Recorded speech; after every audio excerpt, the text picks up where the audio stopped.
True. Nervous. Very, very dreadfully nervous. What does guilt sound like? Is it a scream or a heartbeat? Edgar Allan Poe's The Telltale Heart explores how a mind can unravel when obsession and paranoia take control, proving that the scariest monsters don't hide in the dark, but inside us.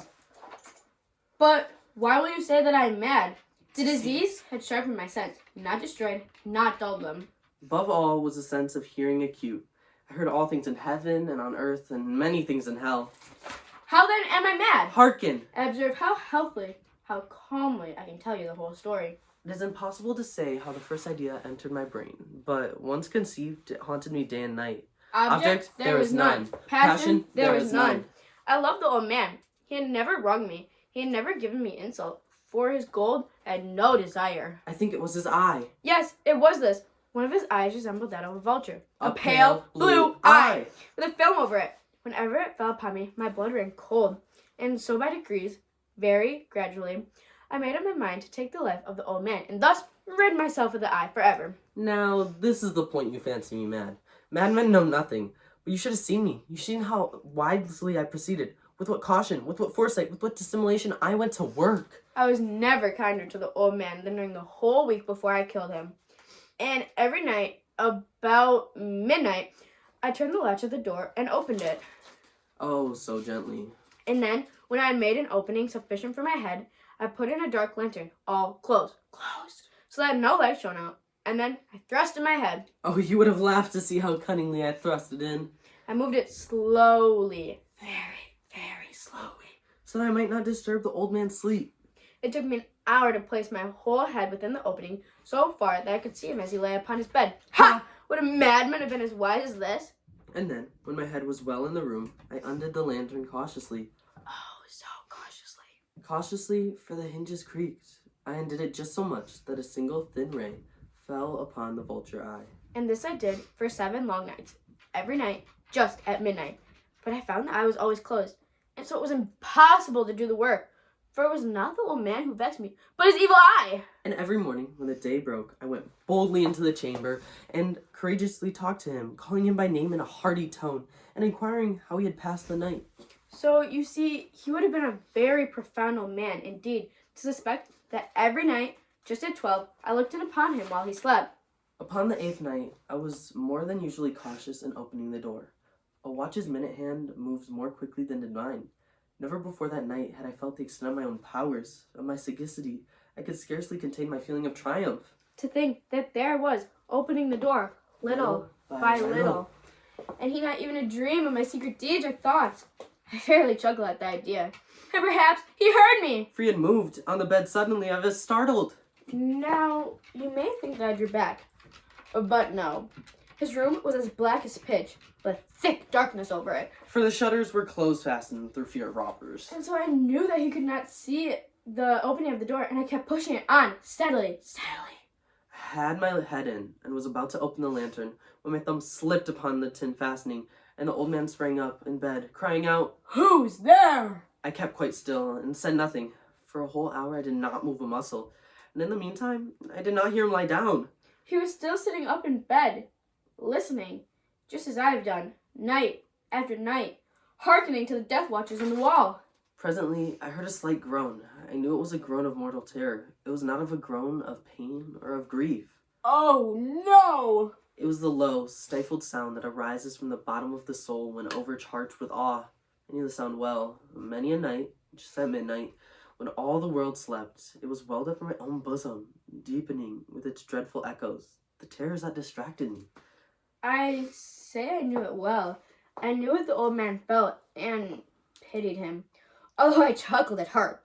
I knew that he had been lying awake ever since the first slight noise. When he had turned in his bed, his fears had been ever since growing upon him. He had been trying to fancy them causeless, but could not. He had been saying to himself, "It is nothing but the wind in the chimney. It is only a mouse crossing the floor." Or, "It's merely a cricket which has made a single chirp."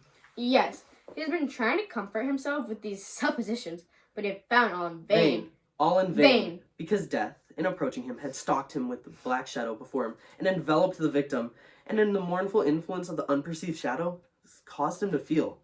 Although he neither saw nor heard, to feel the presence of my head within the room. When I had waited a long time, very patiently, without hearing him lie down, I resolved to open a little. a very, very little crevice in the lantern. So I opened it. You cannot imagine how stealthily, Stealthily.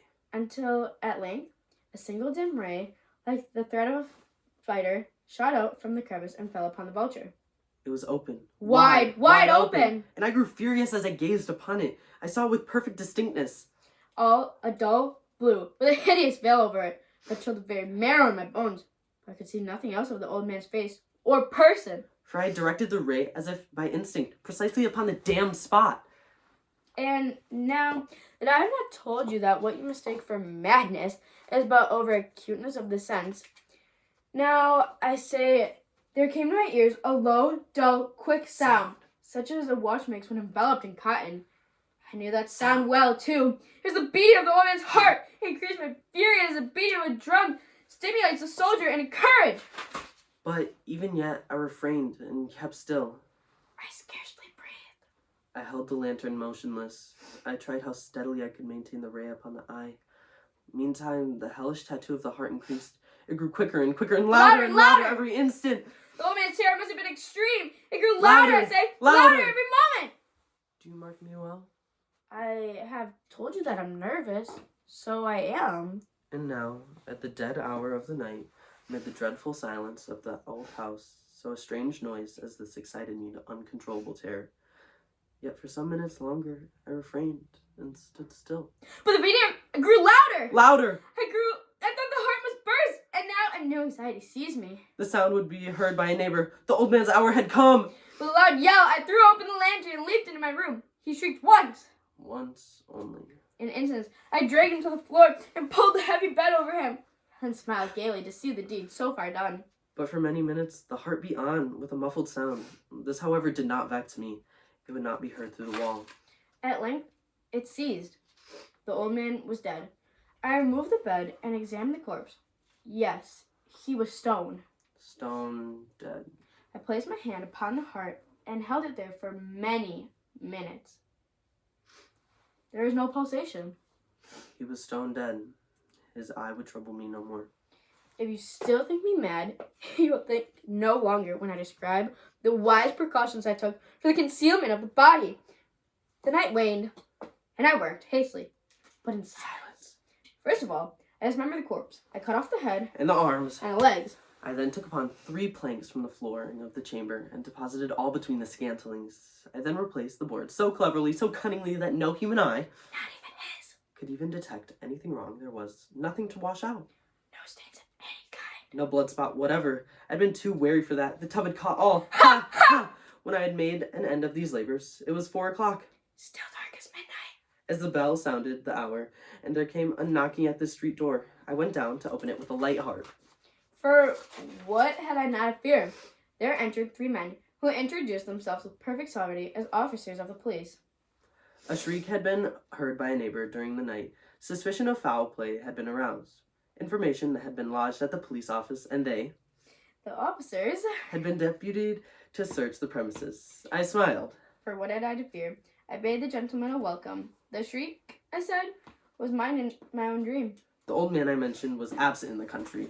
I took my visitors all over the house. I bade them a search. Search well. I led them at length to his chamber. I showed them his treasures, secure, undisturbed. In the enthusiasm of my own confidence, I brought chairs into the room and desired them here for rest of their fatigues, while I myself, in the wild audacity of my perfect triumph, placed my own seat upon the very spot beneath which reposed the corpse of the victim. The officers were satisfied. My manner had convinced them. I was singularly at ease. They sat, and while I answered cheerily and chatted of familiar things, But ere long, I felt myself getting pale and wished them gone. my head ached and I fancied a ringing in my ears. But still, they sat and still chatted. The ringing became more distinct. It continued and became more distinct, I talked more freely to get rid of the feeling, but continued and gained definitiveness. until, At length, I found that the noise was not within my ears. no doubt, I now grew very pale. But I talked more fluently and with a heightened voice. Yet the sound increased. And what could I do? It was a low, dull, quick sound. Much such a sound as a watch makes when enveloped in cotton. I gasped for breath. And yet the officers heard it not. I talked more quickly, more vehemently. but the noise steadily increased. I rose and argued about trifles in a high key and violent gesticulations. But the noise steadily increased. Why would they not be gone? I paced the floor to and fro with heavy strides and excited to fury by the observations of the men. But the noise steadily increased. Oh, God! What could I do? I foamed. I raved. I swore. I swung the chair upon which I had been sitting and grated upon the boards. But the noise arose over and all continually increased. It grew louder. And still the men chatted pleasantly and smiled. Was it possible they heard not? Almighty God! No, they heard! They suspected. They knew. They were making a mockery of my horror. This I thought. And this I think. But anything was better than this agony. Anything was more tolerable than this derision. I could bear those hypocritical smiles no longer. I felt that I must scream or die. And now, Again. hark! Louder. Villain! I shrieked. Dissemble no more. I made the deed. Tear up the planks. Here is the beer of his hideous heart.